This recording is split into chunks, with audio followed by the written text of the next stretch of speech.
조직이나 기관 그리고 특수 목적을 위해서 조직된 설립된 그런 단체는 그 단체의 특수 목적을 위해서 단체복, 제복, 유니폼을 입죠.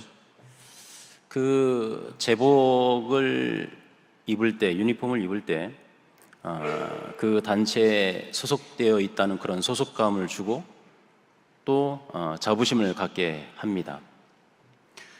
그런데 그런 제복을 입었을 때 자부심을 갖기도 하지만 또 하나의 다른 기능이 있어요. 그건 뭐냐면 그 단체에 걸맞지 않는 행동, 부적절한 행위를 할 때에는 그 조직의 명예를 손상시키거나 더럽히게 된다는 거죠. 학생은 당연히 물론 이제 학생복을 안 입는 그런 학교도 있긴 하겠지만은 학생복을 입었을 때는 학생의 신분이라는 게 그 제복을 통해서 드러나고 그래서 학생이 해서는 안 되는 일을 자연스럽게 제재하게 되죠. 그렇죠? 군인이 군복을 입고 모자 이렇게 삐딱하게 쓰고 춤추고 돌아다니면 둘 중에 하나입니다. 개기든지 정신 나갔든지 그러겠죠. 그래서 이 제복 유니폼은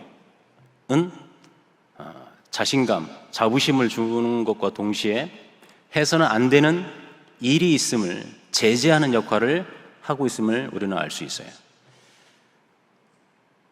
그렇다면 예수 그리스도를 구주로 영접하고 믿고 따르는 신앙인들에게는 그와 비슷한, 그와 동일한 제복이 있을까요?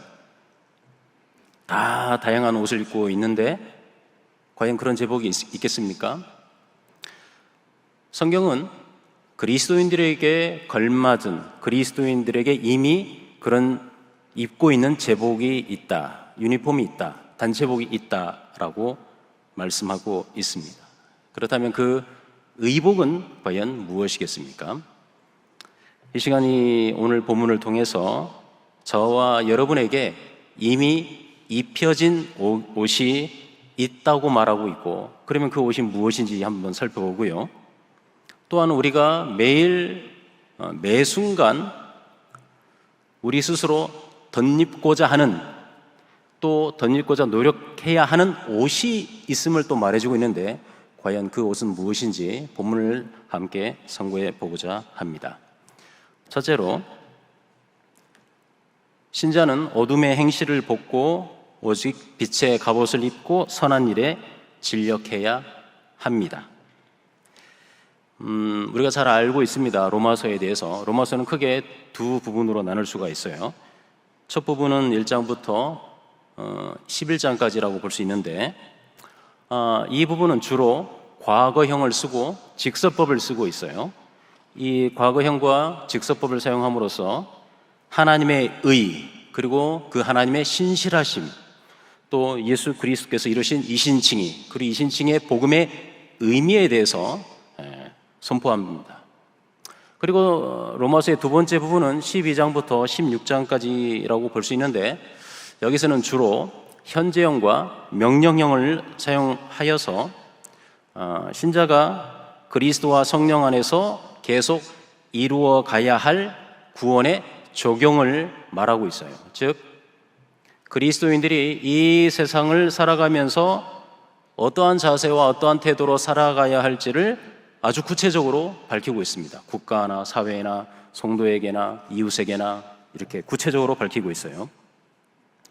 오늘 저와 여러분이 살펴볼 본문인 로마서 13장도 역시 신자가 취해야 할 삶의 태도를 강조하고 있는데 특별히 오늘 본문, 후반부 오늘 본문인 11절에서 14절은 종말의 시대를 살아가는 성도들이, 그리스도인들이 이 세상을 살아갈 때 어떻게 살아가야 하는지를 다양한 은유, 메타포를 사용하여 저와 여러분에게 교훈하고 있습니다. 여기 11절에 보면요, 바울이 말합니다. 너희가 이 시기를 알고 있다라고 말합니다. 여기 이 시기라고 번역된 이 헬라어 단어 카이로스라는 단어는 바로 주님의 재림의 때를 가리킵니다. 그렇다고 해서 이 주님의 재림의 때라고 해서 일부 시한부 종말론자들이 주장하는 것처럼 예수께서 오시는 그 특정한 날짜와 시각을 의미하는 것이 결코 아니고요.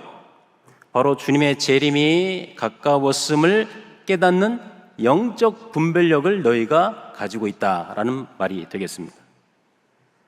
자다가 깰 때가 되었으니 이제 우리의 구원이 처음 믿을 때보다 가까워졌다라는 이 표현도 역시 궁극적 종말에 있을 구속의 완성이 가까워졌음을 의미하는 겁니다. 계속 은유적 표현이 계속 등장하고 있는데요. 밤이 깊고 낮이 가까웠다라는 이 표현도 같은 의미입니다. 비록 신자가 어둠의 시대 속에 살고 있지만 밤이 깊을수록 새벽 또한 멀지 않았음을 명심하면서 반드시 그리스도의 두 번째 강림과 다가올 새 시대를 맞이할 준비를 신자가 해야 한다라고 말하고 있는 겁니다. 계속하여 바울은 그러므로 우리가 어둠의 일을 벗고 빛의 갑옷을 입자라고 말합니다. 지금 바울은 여기서 벗을 옷이 있고 입을 옷이 있다라고 말하고 있습니다. 여기서 입을 옷은 빛의 갑옷이라고 말합니다. 여러분, 갑옷 하면은 기본적으로 방어용이죠. 물론 갑옷을 벗어서 때리는 사람도 있긴 하겠지만 기본적으로 갑옷은 방어용이죠. 그런데 성경에서 빛의 갑옷을 입자라고 말할 때 단지 수동적인 의미, 방어적 의미로서만 이 말을 쓰는 게 아닙니다. 갑옷이라고 하는데 빛의 갑옷이라고 말하고 있어요.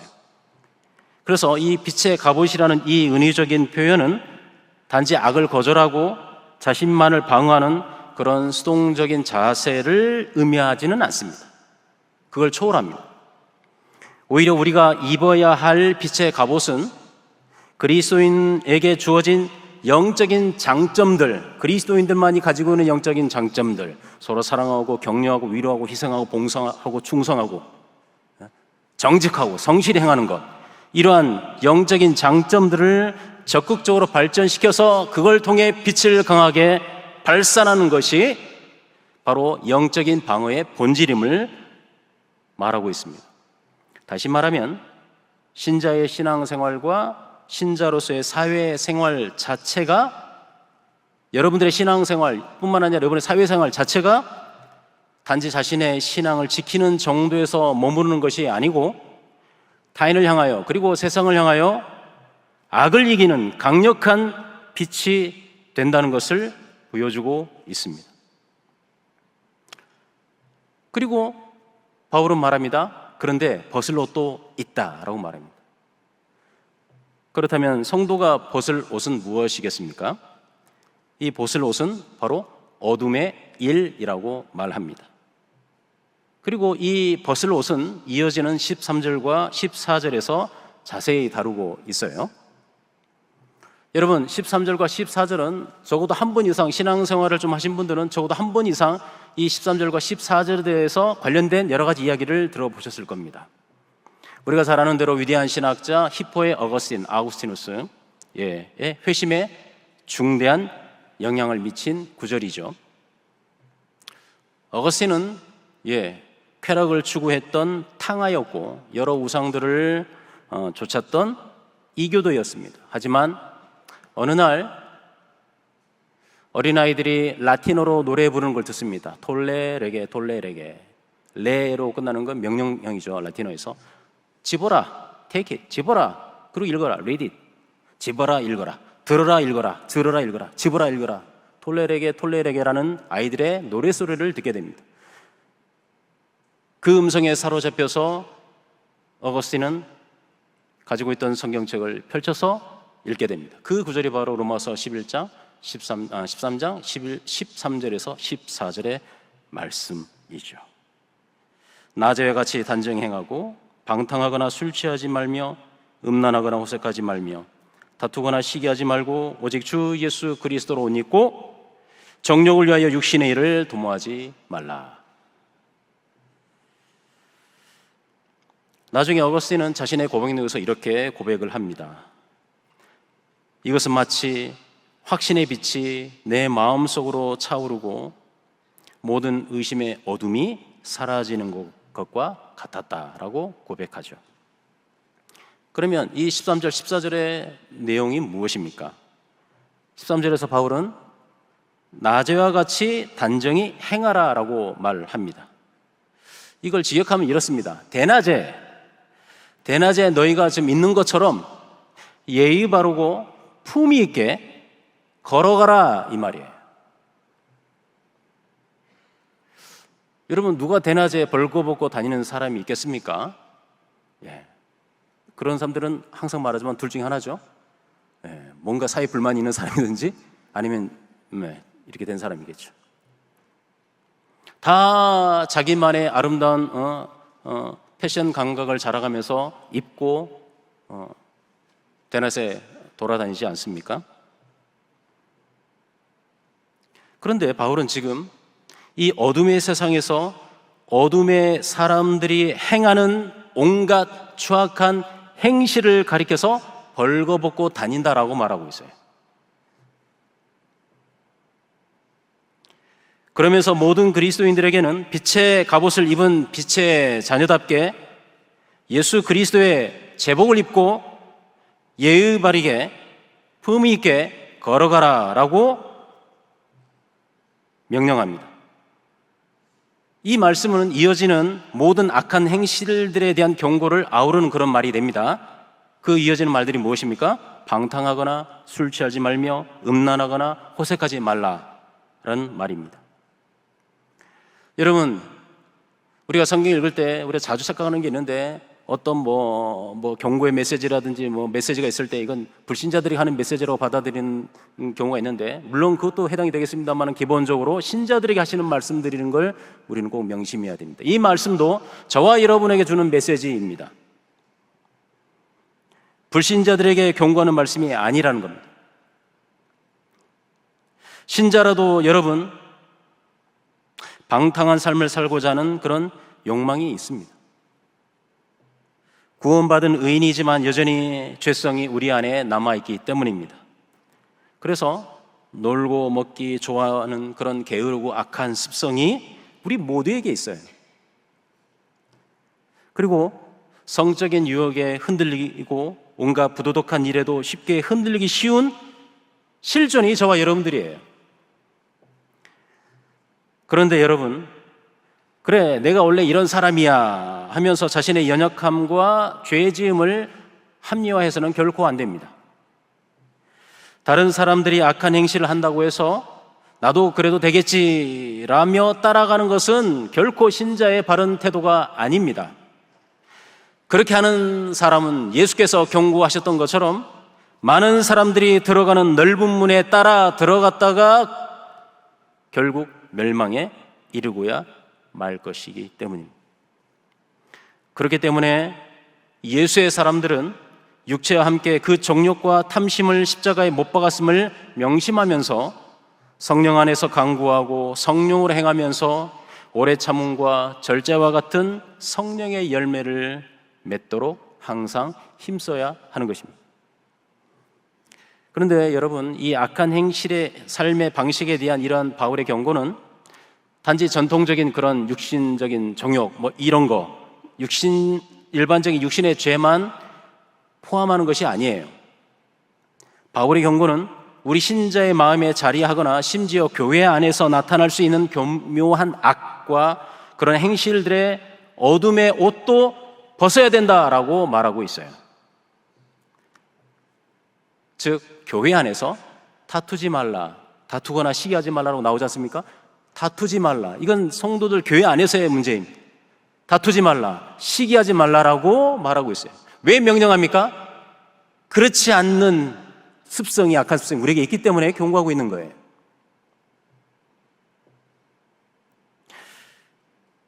여전히 죄성이 남아있는 저와 여러분들이기에 이 지상교회에서 종종 넘어지고 연약에 빠지기도 합니다. 말로서 서로에게 상처를 주거나 또 받아요. 자기가 준 건 기억 못하고 받은 것만 기억하죠. 남이 잘 되는 것에 왜 이렇게 기분 나빠하고 시기하는지 모르겠어요. 여러분 아니고 저. 완전하지 않는 지상교회이기에 이런 종류의 악한 일들이 없을 수는 없겠죠. 하지만 그럴 때일수록 우리는 항상 넘어질까 조심해야 하면서 스스로를 되돌아보고 그런 류의 어둠의 옷들을 과감히 벗어버려야 합니다.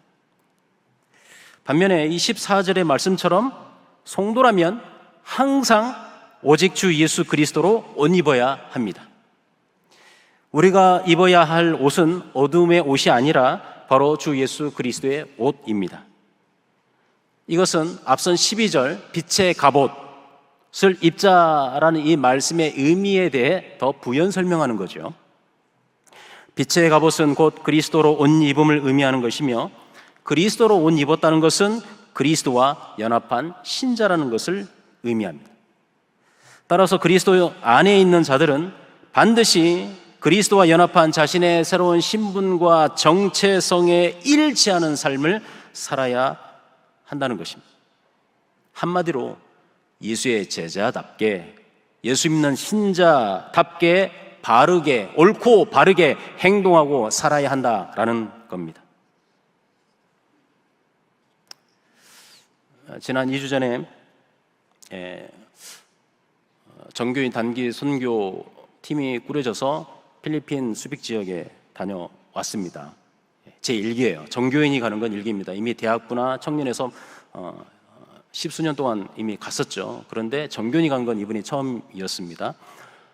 저도 함께 동참을 했습니다. 저 대학부를 이끌었을 때도 한 10년 가까이 선교직을 많이 돌아다녀 봤지만 이번에는 인솔자로서 가는 게 아니라 팀원으로서 동참을 했습니다. 매번 단기 선교를 갈 때마다 하나님께서 주시는 은혜가 참으로 크고도 놀랍습니다. 예상치 못한 특별한 은혜들을 많이 체험합니다.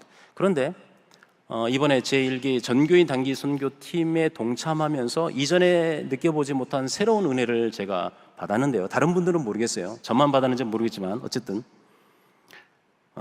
이번 단기 선교팀은 초등학교 윤서희, 그 다음에 최지한, 틀리면 안 되는데 이름이 맞는지 모르겠네. 그 다음에 고등학생도 있고요, 대학생도 있고요, 청년 회원들도 있고요, 집사님들도 있고요, 장로님 2분이 동참하셨고요, 권사님도 가셨고요, 70 넘으신 권사님도 동참하셨어요. 10대부터 70세, 2080 그런 게 아니라 1070, 어쨌든 이상합니다. 죄송합니다. 전 교인이 아우르는 그런 선교팀이었어요. 저는 이 전교인 단기 선교회에서도 처음 동참하는 거라서 걱정이 좀 되기도 했었어요. 왜냐하면 대학부감이나 청년이 가면 보통 한 25명 내외거든요. 근데 이번엔 37명이 갔어요. 그리고 세대가 다양하기 때문에 변수들이 많아요. 그래서 좀 기도도 다른 분도 많이 기도했겠지만 저도 좀 많이 기도했어요. 어쨌든 인솔자 교육자를 도와주고 싶었고 또 격려해주고 싶었거든요. 근데 정말 저로서는 예상치 못한 은혜를 체험했는데 그게 뭐냐면 수빅 지역에 김진우 선교사님이 사역하고 있는 곳입니다. 그리고 거기에 한인교회가 있어요. 경양 선교교회가 있습니다. 15년 전에 이미 제가 대학생들 이끌고 갔었던 곳이에요. 15년 만에 다시 가는데 15년 전에 여집사님이 지금은 권사님이 되어 계시더라고요. 근데 그 경양 선교교회 성도님들이 이번 단기 선교팀의 이 모습을 보고 이분들이 은혜를 받은 거예요. 그 전에 대학부 왔을 때 은혜 안 받았냐? 그건 아니에요. 하지만 전혀 다른 차원의 은혜를 받은 거예요. 특별히 이번에 함께한 우리 권사님들, 우리 집사님들, 그리고 2분의 장로님들, 이분들이 젠체하거나 뒷짐지고 가르치거나 그러지 않고요. 솔선수범해가지고 물건도 나르고 함께 청소도 하고 다 하셨어요. 정말 어떤 집사님은 4시간, 5시간 동안 앉지도 않고 치과 치료를 했어요. 결국 밥도 못 먹었어요. 그걸 그 성도들이 다 보는 거예요. 어떤 장로님은 37명의 단기 선교팀들에게 아이스크림을 사주고 싶어서 그런 건지 아니면 이야기를 나누기 싫어서 도망가는지 잘 모르겠지만 어쨌든 멀리 떨어져 있는 곳까지 막 가가지고 편의점 같은 걸 찾아가지고 아이스크림을 37개를 사온 거예요. 아니 37개 아니죠. 거기에 또 경양 선교교회 성도들 있으니까 거의 한 50개 샀을 거예요. 근데 그 거리가 꽤 됐거든요. 녹을까봐 땀을 뻘뻘 흘리면서 막 뛰어왔어요.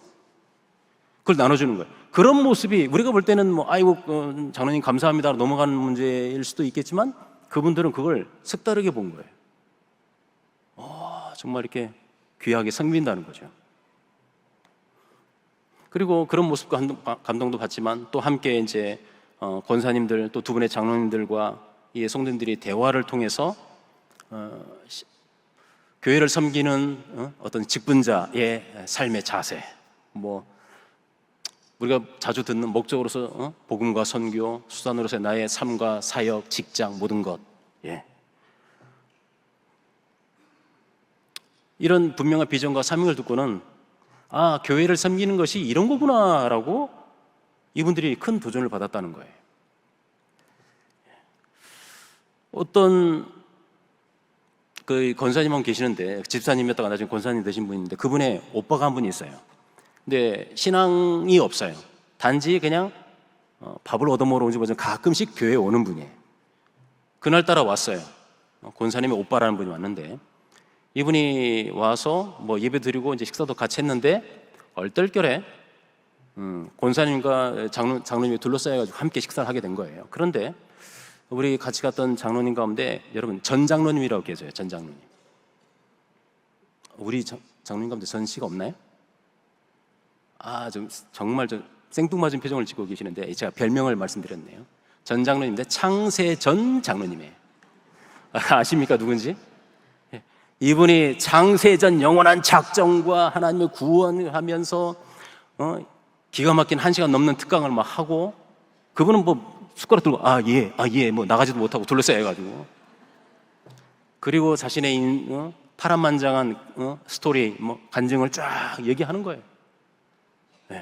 근데 나중에 그분이 그랬어요. 그분의 간증입니다. 들었던 분들이 있어요. 내가 잘 모르지만 교회 분들이 말씀하시는 은혜를 받은 것 같다라고 고백을 했어요.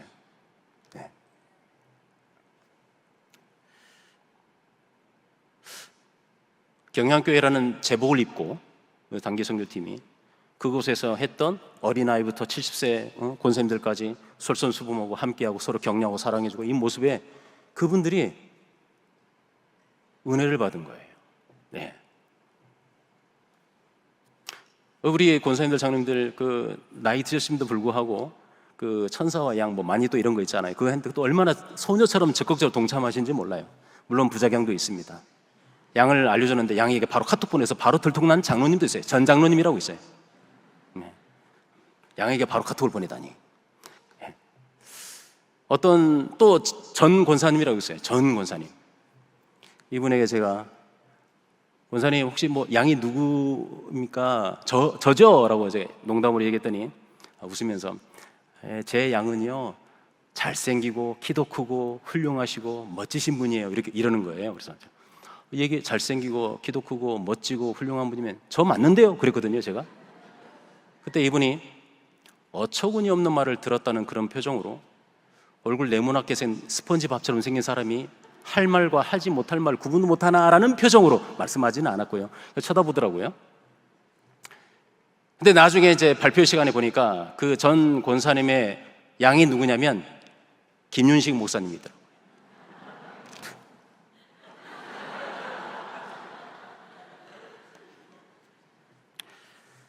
전 권사님 제가 마상입니다. 마음 상했습니다. 그래서 제가 소심한 복수를 좀 했어요. 권사님들 장로님들 막 열심히 하다 보면 이제 힘이 들잖아요. 그래서 그분들끼리 모여가지고 당 보충한다고 사탕을 이렇게 까가지고 서로 드시고 있더라고요. 제가 그걸 사진을 찍어가지고 우리 단체 카톡방에 올렸습니다. 우리 선교팀 노인분들 당 떨어져서 당 보충 중 키키키키 했다가 엄청난 비난을 받고 서울로 못 돌아올 뻔했습니다. 이 자리를 빌어서 우리 함께 정말 솔선수범해 주신 우리 권사님들, 장로님들 여러분께 사죄의 말씀을 드리면서 여러분들 정말 멋진 젊은 형님들, 누나들, 젊은 오빠들, 젊은 언니들이었습니다. 감사합니다. 성도 여러분, 우리는 예수 그리스도의 몸이요 그분으로 덧입혀진 경향교회 성도입니다. 겉으로는 안 보이지만 이미 우리가 입고 있어요. 우리는 분명히 예수 그리스도를 옷 입은 존재들입니다. 그러므로 우리는 아직도 옛사람의 본성을 따라 스멀스멀 올라오는 그런 온갖 육신적이고 정욕적인 어둠의 일을 과감하게 벗어버려야 합니다. 대신 오직 주 예수 그리스도의 옷을 입고 예의 바르고 품위 있게, 정직하고 성실하게, 온유하고 절제 있게, 신자끼리 다투거나 시기하지 말고 서로 격려하고 위로하며 남을 나보다도 낮게 여기고 어둠의 세상이지만 오히려 대낮에 걸어다니는 것처럼 세상을 향하여 빛을 발하는 경향의 멋진 영적 신사 숙녀들이 되시기를 바랍니다. 그렇다면 우리가 바른 행실의 옷을 입게 하는 그 근본적인 동인과 근거가 무엇이겠습니까? 둘째로, 신자는 적신의 죄인들이 아니라 오직 그리스도의 의로 덧입혀진 의인들입니다. 바울 서신에서 옷을 입음의 이 메타포 은유는 서신 곳곳에서 발견되고 또한 매우 중요한 역할을 합니다.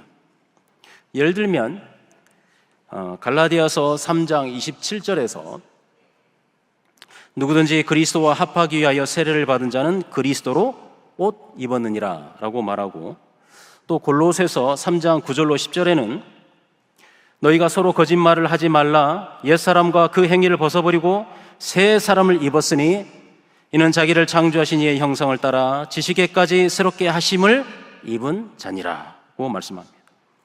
골로새서 3장 12절에도 그러므로 너희는 하나님이 택하사 거룩하고 사랑받는 자처럼 긍휼과 자비와 겸손과 온유와 오래 참음을 옷 입고 말합니다. 에베소 4장 22절에서 24절에도 너희는 유혹의 욕심을 따라 썩어져가는 구습을 따르는 옛사람을 벗어버리고 오직 너희의 심령이 새롭게 되어 하나님을 따라 의와 진리의 거룩함으로 지으심을 받은 새 사람을 입으라 라고 말합니다. 고린도서 15장 49절과 53절 54절에도 우리가 흙에 속한 자의 형상을 입은 것 같이 또한 하늘에 속한 이의 형상을 입으리라. 이 썩을 것이 반드시 썩지 아니할 것을 입겠고 이 죽을 것이 죽지 아니함을 입으리로다. 이 썩을 것이 썩지 아니함을 입고 이 죽을 것이 죽지 아니함을 입을 때에는 사망을 삼키고 이기리라고 기록된 말씀이 이루어지리라 라고 했습니다. 고린도후서 5장 2절에서 4절에서는 참으로 우리가 여기에서 단식하며 하늘로부터 오는 우리 처소로 덧입기를 간절히 사모하노라. 이렇게 입음은 우리가 벗은 자들로 발견되지 않으려 함이라. 참으로 이 장막에 있는 우리가 짐진 것 같이 탄식하는 것은 벗고자 함이 아니요 오히려 덧입고자 함이니 죽을 것이 생명의 삼킨 바 되게 하려 함이라고 말하고 있어요. 바울 서신에서 옷을 입음과 이 벗음의 은유는 이처럼 완전히 영적으로 새로운 존재로서 신자의 정체성을 보여준과 동시에 그에 따른 신자의 삶의 태도와 방식도 역시 이전과는 전혀 다른 것임을 알려주고 있습니다. 오늘 본문인 로마서 13장 11절에서 14절도 역시 동일합니다. 이미 우리는 첫 번째 대지를 통해서 어둠의 행실을 벗고 오직 빛의 갑옷을 입고 선한 일에 진력해야 함을 살펴보았습니다. 그렇다면 우리가, 저와 여러분이 세상을 향하여 정직하고 바른 행실을 통해 빛을 발산해야 하는 그 근본적인 동인과 근거는 무엇이겠습니까? 왜 신자의 행실이 옳고 바라야 하는 것입니까? 그것은 바로 우리에게는 이미 선한 행실의 옷을 입기 이전에 이미 어떤 옷이 입혀져 있기 때문입니다. 결코 풀려질 수 없고 벗겨질 수 없는 확고부동한 옷, 가죽옷이 입혀져 있기 때문입니다. 바로 십자가에서 자신의 몸을 찢고 피를 쏟으신 예수 그리스도의 보혈의 옷이 신자에게 입혀져 있는 것입니다. 예수 그리스도 자신이 우리 구원의 옷이 되어 우리의 몸에 입혀져 있는 것입니다. 우리의 머리끝부터 우리의 발끝까지 온통 십자가의 사랑의 은혜의 옷이 입혀져 있는 겁니다. 여러분, 바울 서신 곳곳에서 등장하고 있는 이 옷 입음의 은유는 좀 신학적으로 어려운 표현인데요, 아담 기독론과 긴밀히 연결되어 있을 뿐만 아니라 성경 신학적 주제로도 굉장히 중요한 내용입니다. 기독교 신학에서 예수 그리스도는 둘째 아담으로 불립니다. 첫째 아담은 바로 하나님께서 인류의 첫사람으로 지으신 창세기의 아담을 가리킵니다.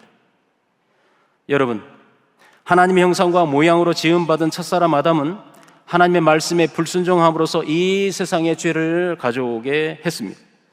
그래서 로마서 5장 12절에 이런 말씀이 있죠. 5장 12절에 한 사람으로 말미암아 죄가 들어오고 죄로 말미암아 사망이 들어왔나니 이와 같이 모든 사람이 죄를 지었으므로 사망이 모든 사람에게 이르렀느니라고 말합니다. 첫사람 아담은 죄를 짓지 않았을 때에는 자신이 벌거벗었음에도 부끄러움을 몰랐어요. 그러나 죄를 짓고 난 후에는 벌거벗은 줄 알고 부끄러워했고 이 부끄러움을 가리기 위해 무화과 나무 잎을 엮어 입었지 않았습니까? 부끄러움과 수치, 이것이 죄지음의 결과인 겁니다. 그러나 나무 잎으로 만든 옷은 금방 상하고 없어질 것입니다. 영원히 그 수치를 그래서 가릴 수가 없습니다. 그 최종적이고 궁극적인 수치는 바로 영원한 죽음에 이르는 것입니다. 하지만 오직 하나님께서 당신의 주권적인 긍휼과 언약적 자비로 말미암아 아담과 하와에게 동물의 가죽으로 만든 옷을 입히셨습니다. 이는 아담 대신에 다른 누군가가 대신 죽게 되었음을 보여줍니다. 바로 첫사람 아담의 죄로 말미암아 온 인류가 당하여야 할 죽음을 대신한 자, 즉 인류를 대신하여 죽으시고 우리 죄를 담당하실 두 번째 아담을 예표하는 것입니다. 그 두 번째 아담께서 자신의 목숨을 기꺼이 내놓으시고 우리에게 영원한 구원과 의의 옷을 입혀주실 것입니다. 그래서 고린도전서 15장 45절에 첫사람 아담은 생명이 되었다 함과 같이 마지막 아담은 살려주는 영이 되었다라고 말하고 있고, 또 같은 15장 47절에도 첫사람은 땅에서 났으니 흙에 속한 자이거니와 둘째 사람은 하늘에서 나셨느니라고 선언합니다. 로마서 5장 19절에도 한 사람이 순종하지 아니함으로 많은 사람이 죄인 된 것 같이 한 사람의 순종함으로 많은 사람이 의인이 되리라고 선포합니다. 그 둘째 아담이요 마지막 아담이 누구이십니까? 예수 그리스도이십니다. 우리 하나님은 아담과 하와에게 대신하여 죽은 짐승의 가죽옷을 입혀주셨던 것처럼 저와 여러분에게, 택자들에게 예수 그리스도 그분 자신을 옷으로 입혀주셨습니다. 그러므로 모든 신자는 성령으로 세례를 받은 자들이 되었고 예수 그리스도와 연합된 자들이 되었습니다. 이것을 가리켜서 이미 우리가 살펴본 말씀이지만 갈라디아서 3장 27절에서 무엇이라고 말합니까? 누구든지 그리스도와 합하기 위하여 세례를 받은 자는 그리스도로 옷 입었느니라 라고 선언하고 있는 것입니다. 그러므로 우리 모두는 전에는 첫사람이요 옛사람인 아담의 실존이었지만 이제는 둘째 사람이요 마지막 아담인 예수 그리스도의 십자가 보혈로 덧입혀진 옷을 입은 새로운 영적 실존이 된 것입니다. 완전히 변화된 새로운 실존, 바로 새 사람이 된 것입니다. 여러분, 이 옷은 사람 편에서 입고자 해서 입은 것이 아닙니다. 내가 입고 싶어서 입은 것이 아니에요. 오직 하나님께서 당신의 주권적인 은혜와 긍휼로 말미암아 택하신 자들에게만 주어지는 절대 은총의 옷입니다. 우리가 입은 것이 아니고 우리에게 전적으로 입혀진 옷입니다. 그러므로 우리는 더 이상 아담적 실존이 아닙니다. 이제는 예수 그리스도로 말미암아 새로운 존재, 새 사람이 된 것입니다. 더 이상 진노의 자녀가 아니라 하나님의 거룩한 자녀요 백성이 된 것입니다. 여러분, 종말의 날에, 그날, 마지막 그날에, 우리 주님 재림하시는 그날에 저 영원한 하나님의 나라에서 하나님께서 배설하신 천국의 잔치가 열릴 것입니다. 그 천국 잔치에는 합당한 예복을 입은 자들만이 들어갈 수가 있습니다. 수많은 사람들이 그 잔치의 초대를 받습니다. 그러나 청함을 받은 자는 많을지라도 택함을 입을 자는 적습니다. 택함을 받은 자는 누구입니까? 바로 예수 그리스도로 예복을 입은 자들입니다. 그 잔치에 들어갈 합당한 자는 오직 하나님의 은총을 입어 예수 그리스도로 옷 입혀진 자들입니다. 예수 그리스도의 보혈의 옷을 입은 자들인 것입니다. 그 예복을 입은 자들이 그 잔치에서 할렐루야, 구원과 영광과 능력이 우리 하나님께 있도다, 요한계시록 19장 1절의 말씀처럼 힘차게 찬송할 것입니다. 여러분, 그리고 그 그리스도의 예복을 입은 자들은 천사들이 이렇게 노래하는 것도 듣게 될 것입니다. 어린 양의 혼인잔치에 청함을 받은 자들은 복이 있도다 라고 말입니다. 예수 그리스도의 예복을 입은 자들은 그 준비한 것이 신부가 남편을 위하여 단장한 것 같을 것입니다. 오직 어린 양의 생명책에 기록된 자들만이 결혼 예식에 정결한 예복을 입은 신부가 될 것입니다. 마침내 이 예복을 입은 자들은 언약의 궁극적 성취를 선언하시는 하나님의 음성을 들을 것입니다. 요한계시록 21장 7절의 말씀처럼 나는 너희의 하나님이 되고 너희는 내 아들이 되리라. 성도 여러분, 우리는 예수 그리스도로 옷 입은 새로운 피조물이요 새 인류가 된 자들입니다. 오직 예수 그리스도께서 입히신 옷입니다. 하나님의 영원한 작정과 영원한 구원 계획을 따라 택하신 자들에게만 입히신 그리스도 자신의 옷입니다.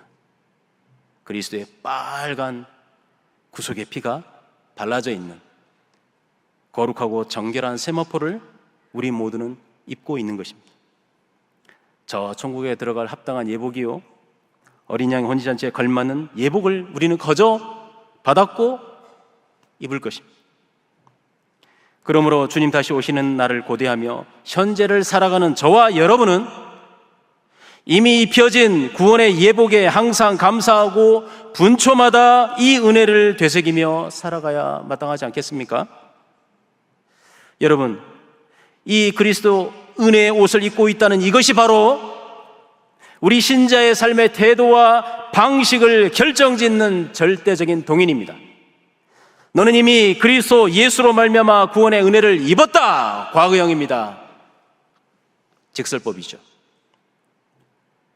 그러니 이제 너는 그리스도 예수의 옷을 입고 그에 합당한 삶을 살아야 한다. 현재형과 명령법입니다. 과거형과 직설법으로서의 구원받았고 새로운 실존이 되었으니 현재형과 명령법으로서 이제는 그리스도인답게 합당한 삶을 살아야 하는 것입니다. 성도님 여러분, 오늘 헌신하시는 별들학교 후원회 회원 여러분, 우리는 다른 교회에서는 결코 입지 못한, 다른 교회에서는 아직까지는 입어보지 못한 특별한 옷을 사실 하나 더 입고 있어요. 우리 경안교회는 바로 별들의 운동이라는 옷입니다. 믿기지 못하는 표정을 짓고 계시는데, 전에도 말씀을 드린 적이 있지만 거의 20년 전, 15년 전 그때부터 우리 교회 별들의 운동을 벤치마킹 하려고 하는 그런 교회들이 상당히 많이 있었어요. 다른 교단에서도 오고. 그래서 여러분들이 와가지고 온갖 자료들을 받아갖고 또 상담을 통해서 많은 정보들을 얻어갔어요. 기꺼이 제공했습니다. 하나님 나라 운동에 동참하는 것이기 때문에. 근데 지금까지 모르겠습니다만 제가 정보력이 부족하니까 잘 모르겠습니다만 현재까지 타 교단 교회에서는 성공했거나 진행하고 있다는 소식을 저는 들어보지 못했어요. 우리 교단 내에서는 비록 작지만 좀 이렇게 움직이고 있습니다. 몇몇 교회들이 하려고 해요. 그래서 별들학교 강의도 인터넷에서 듣고 하는 우리 교단에서 좀 하려고 해요. 여러분, 이게 왜 안 됩니까? 결코 쉬운 일이 아니기 때문에 그래요. 아무나 그 옷에 맞는 일을 못하는 거예요. 일단 여러분들, 담임 목사님의 확고부동한 결단과 의지가 있어야만 되는 겁니다. 그리고요, 교육자님들과 장로님들 그리고 모든 재직들의 든든한 재정적 후원과 기도가 뒷받침이 돼야 돼요. 그리고 마지막으로 목사와 선교사가 되겠다고 소원하는 별님들이 화수분처럼 계속 나와야 되거든요. 쉬운 일인지 아세요?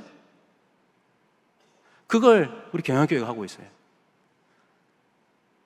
그런 옷을 우리가 입고 있고 당당하게 자부심을 가지고 하고 있는 겁니다. 경영교회만이 이 삼박자가 잘 조화를 이루어지고 있는 겁니다. 여러분, 이 모든 것이 하나님께서 경영교회에 주신 복이고 은혜이고 긍휼입니다.